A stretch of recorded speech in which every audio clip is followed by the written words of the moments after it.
America को किस तरह का राष्ट्रपति मिला है, यह ना केवल अमेरिका इस वक्त में देख रहा है बल्कि पूरी दुनिया देख रही है। डोनाल्ड ट्रंप डील को लेकर के किस तरीके से बौखला गए हैं।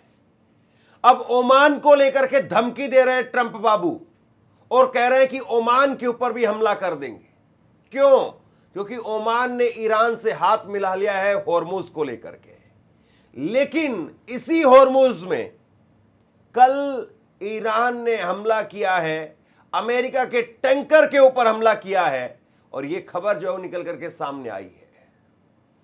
यानी एक तरफ डोनाल्ड ट्रंप वो प्रेस कॉन्फ्रेंस करने के लिए सामने आए और डोनाल्ड ट्रंप ने कहा कि भाई मुझे कोई परवाह नहीं है, ये ईरान के लोग सोच रहे हैं कि ये मुझे थका देंगे, ये लोग मुझे हरा देंगे, ये लोग मुझे मिड टर्म इलेक्शन का डर दिखाएंगे, मुझे कोई परवाह नहीं है और मैं जंग के लिए तैयार हूं, ये ट्रंप की तरफ से कहा गया।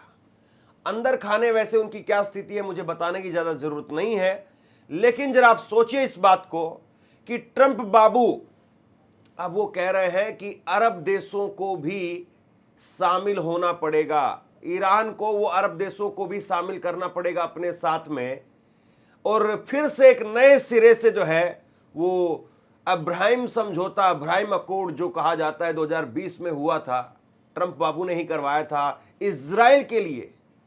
अब इजराइल चाहता है कि इसमें और अरब देश वो शामिल हों, क्योंकि उससे पहले तो बहरीन, यूएई और इजराइल ही था। कुल मिलाकर के ऐसा लग रहा है कि ट्रंप बाबू वो अमेरिका के नहीं बल्कि इजराइल के ही राष्ट्रपति हैं और वो इस बात को कई बार कह भी चुके हैं और वो ये भी कह चुके हैं कि मैंने अगला चुनाव हो सकता है कि मैं इजराइल में जाकर के लड़ूं और अगले चुनाव में मैं इजराइल का राष्ट्रपति बन जाऊं। ये सारी बातें कही जा रही हैं, लेकिन ईरान किसी भी तरीके से कोई संकेत नहीं दे रहा है, ना तो नरमी के और ना ही झुकने के। खबर आप अपनी स्क्रीन पर देखिए।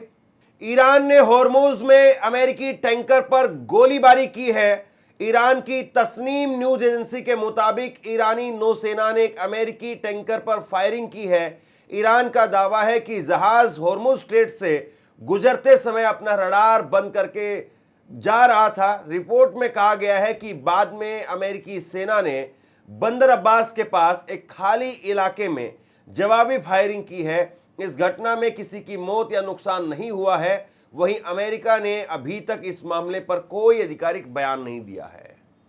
कैसे कहेंगे कि हम पिट करके आए हैं? कैसे बताएंगे कि भैया हम पर हमला हुआ है, हमारे ऊपर फायरिंग हुई है? कैसे कहेंगे कि हम अपने सैनिकों को वहां ले जा करके जहां हमारा कोई किसी प्रकार से कोई मतलब नहीं बनता है, वहां ले जाकर के हम अपने सैनिकों को मरवा रहे हैं? कैसे कहेंगे? अब जरा देखिए इस बात को कि एक तरफ तो ईरान जो है वो हमले कर रहा है और दूसरी तरफ ट्रंप क्या कह रहे हैं। ट्रंप कह रहे हैं, अब नया पेच लेकर के आए हैं कि अब्राहम समझौते में ये बाकी अरब देश भी शामिल हो। अब समझ में ये नहीं आता है कि पाकिस्तान वो कैसे समझौते में शामिल होगा। पाकिस्तान की तो पूंछ दबा रखी है ट्रंप ने। पाकिस्तान वो इजराइल के अस्तित्व को मानता नहीं है, उसके वजूद को स्वीकार नहीं करता है और कई सारे अरब देश वो भी स्वीकार नहीं करते हैं। तो ऐसे में सवाल यह है कि क्या ट्रंप बाबू जो ईरान को फंसाने के लिए जाल बिछा रहे हैं, वो जाल उनके ऊपर ही भारी पड़ जाएगा। ट्रंप बोले मुस्लिम देश अब्राहम समझौते में शामिल हो तभी ईरान के साथ में वार्ता आगे बढ़ेगी। मध्य पूर्व की राजनीति पर बोलते हुए ट्रंप ने कहा कि अगर सऊदी अरब, कतर, पाकिस्तान, तुर्की, मिस्र, जॉर्डन वो अब्राहम समझौते में शामिल नहीं होते हैं तो अमेरिका ईरान डील को आगे नहीं बढ़ाएगा।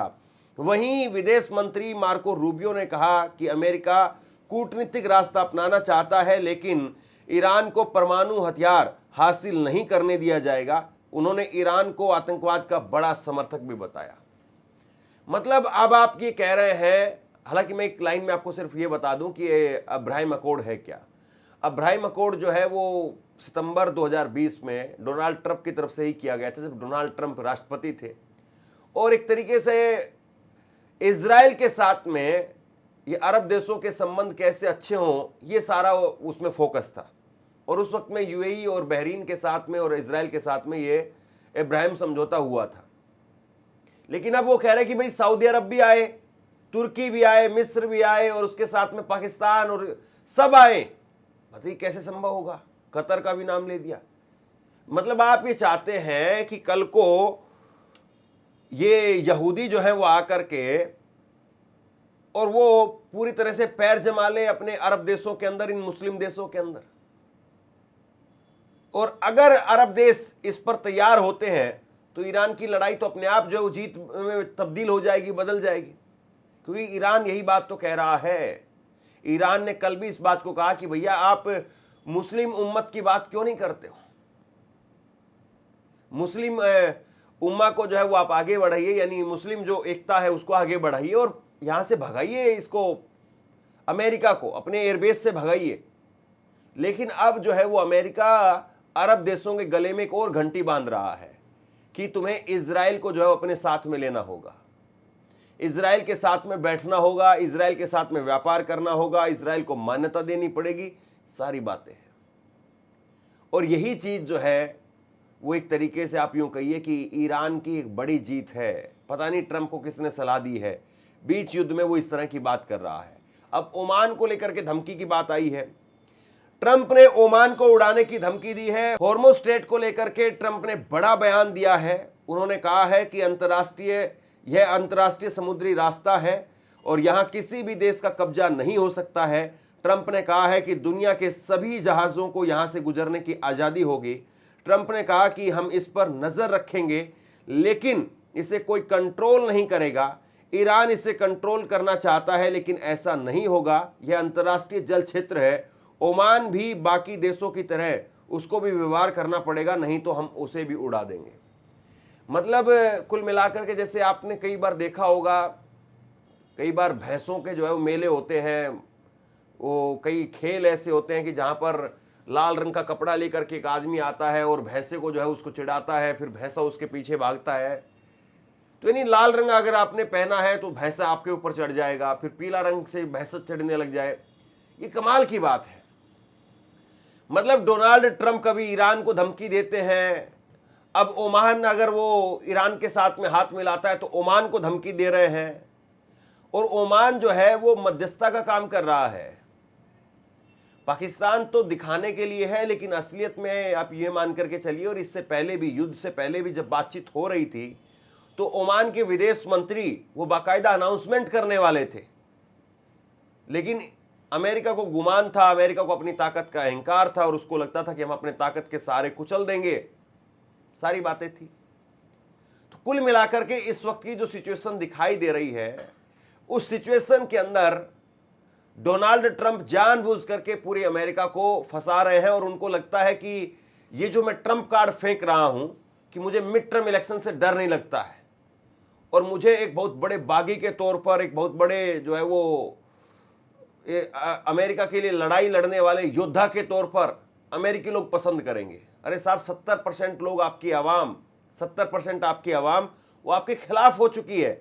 70% आपकी आवाम वो नहीं चाहती कि ईरान के साथ में युद्ध हो। आपको कोई ये स्क्रिप्ट लिख करके दे रहा है कि आप इस तरह की बातें कहेंगे और उसके बाद में तालियां बजेंगी। माफ कीजिए, आप बड़ी गलती कर रहे हैं और इसका खामियाजा आपको बहुत बुरी तरह से मिड टर्म इलेक्शन में उठाना पड़ेगा। अगर ये जंग तब तक चली गई, नवंबर तक चली गई, ऐसे मान लीजिए जंग ना भी हो, इसी तरीके से सीज फायर और इसी तरीके से जंग लटकी रहती है, तब भी मिड टर्म इलेक्शन में बहुत भारी नुकसान उठाना पड़ेगा। हर हाल में ट्रंप को ये जंग खत्म करनी ही होगी, किसी भी कीमत पर जंग खत्म करनी होगी, वरना मिड टर्म इलेक्शन में बुरी तरह से हार जाएंगे। अब ट्रंप जो है वो एक तरीके से ईरान को बता रहे हैं या फिर ईरान के बारे में दुनिया को कह रहे हैं कि भैया ये तो खत्म हो चुका है, इसकी तो इकोनॉमी एकदम बिल्कुल डेड हो चुकी है, पैसा है नहीं इनके पास में, प्रतिबंध हमने इतने लगा रखे हैं और ये अपने आप खत्म हो जाएंगे। वो बाजार के लिए दरअसल ऐसे स्टेटमेंट दे रहे हैं। ट्रंप बोले कि ईरान की इकोनॉमी बहुत बुरी हालत में है। अमेरिकी राष्ट्रपति डोनाल्ड ट्रंप ने ईरान को लेकर के कई बड़े और सख्त बयान दिए हैं। ट्रंप ने कहा है कि अमेरिका अभी ईरान के साथ में समझौता कर सकता है, लेकिन अगर डील पूरी तरह अमेरिका की शर्तों के मुताबिक नहीं हुई तो कोई समझौता नहीं होगा। ट्रंप ने दावा किया कि हालिया तनाव और कार्रवाई के बाद में ईरान काफी कमजोर हो चुका है। उनके मुताबिक ईरान की नौसेना और वायुसेना को भारी नुकसान हुआ है।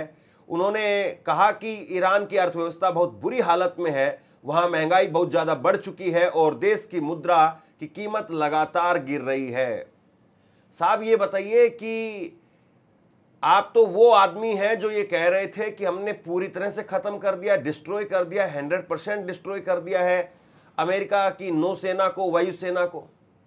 तो अब भारी नुकसान पर आप क्यों आ गए हैं? अब आप क्यों नहीं कह रहे इस बात को कि हमने 100% खत्म कर दिया है? पहली बात। दूसरी बात कि ईरान की अर्थव्यवस्था आज कमजोर हालत में है, तो कोई आज पहली बार हुई है? यह सच्चाई है कि ईरान की अर्थव्यवस्था कमजोर है। यह सच्चाई है कि ईरान की जो मुद्रा है वो काफी कमजोर है और उसकी वजह जो है वो अमेरिका के प्रतिबंध हैं, लेकिन ईरान फिर भी तो काम कर ही रहा है। और ये कोई पहली बार या 2 महीने या 4 महीने से नहीं हो रहा है, सालों से हो रहा है। सालों से आपने ईरान को अलग थलग किया हुआ है। अगर मैं 1 दशक से भी ज्यादा अगर मैं समय कहूं तो भी गलत नहीं है। और जिस तरीके से आपने उनके तेल पर, उनके रिसोर्सेज पर प्रतिबंध लगा रखे हैं मार्केट में, जैसे उनको फ्री ट्रेड करने की आजादी नहीं है, लेकिन इस सबके बावजूद ईरान तो खड़ा है। इसके बावजूद भी ईरान आपके आगे गिड़गिड़ा पहले भी नहीं रहा था, युद्ध से पहले भी नहीं रहा था, और युद्ध में भी नहीं और अभी भी नहीं। तो आप जो बात बोल रहे हैं उस बात की कहीं कोई क्रेडिबिलिटी दिखाई नहीं दे रही है कि आपकी बात पर विश्वास कर लिया जाए कि ईरान कमजोर हो गया है और ईरान समझौता कर लेगा। इस बात में कोई दम दिखाई नहीं देता है। अब आईआरजीसी की तरफ से एक बड़ा दावा किया गया है। आईआरजीसी का कहना है कि बंदर अब्बास के पास में यूएस हमले के जवाब में अमेरिकन एयरबेस को हमने निशाना बनाया है, और ये बाकायदा तस्वीरें, ये विजुअल्स वो शेयर किए गए हैं आईआरजीसी की तरफ से। और आईआरजीसी उसकी तरफ से दावा किया गया है कि हमने बंदर अब्बास के पास में अमेरिका के हमले के जवाब में अमेरिकन एयरबेस को निशाना बनाया है। तो डोनाल्ड ट्रंप भले ही जो है वो दुनिया भर के दावे करे, लेकिन ईरान अभी भी मार कर रहा है। और वहीं अमेरिका की तरफ से जो दावे किए गए हैं वो आप देखिए, अमेरिका की सेना ने हॉर्मुज के पास में ईरानी ड्रोन गिराए हैं, ये अमेरिका का दावा है। हॉर्मुज स्ट्रेट के पास में ईरान के ड्रोन को मार गिराया है। ड्रोन अमेरिकी जहाज के लिए खतरा बन रहे थे, यह कहा गया है। क्षेत्र में सुरक्षा और निगरानी वो बढ़ाई गई है। एसोसिएटेड प्रेस के मुताबिक अमेरिकी नौसेना ने हॉर्मुज स्ट्रेट के आसपास ईरान के 4 ड्रोन मार गिराए हैं। अमेरिकी सेना ने बंदर अब्बास में मौजूद एक ग्राउंड कंट्रोल स्टेशन पर भी हमला किया है, जहां से 5वां ड्रोन लॉन्च किए जाने की तैयारी थी। एक अमेरिकी अधिकारी ने रॉयटर्स से कहा कि यह कार्रवाई सीमित और पूरी तरह से डिफेंसिव थी। उनके मुताबिक इसका मकसद सीज फायर बनाए रखना और अमेरिकी सैनिकों की सुरक्षा तय करना था।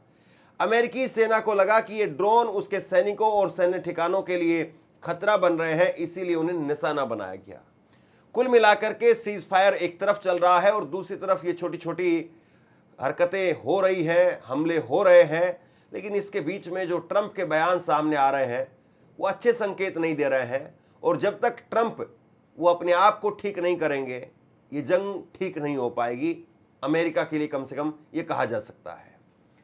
शेयर कीजिए इस खबर को, और आप क्या सोचते हैं नीचे कमेंट सेक्शन में लिख करके जरूर बताइए। इस वीडियो को लाइक कीजिए और चैनल को सब्सक्राइब जरूर कीजिए। अगर आपको हमारा काम पसंद आता है तो थैंक्स बटन का प्रयोग करके आर्थिक तौर पर हमें मदद जरूर करिए। शुक्रिया, थैंक यू।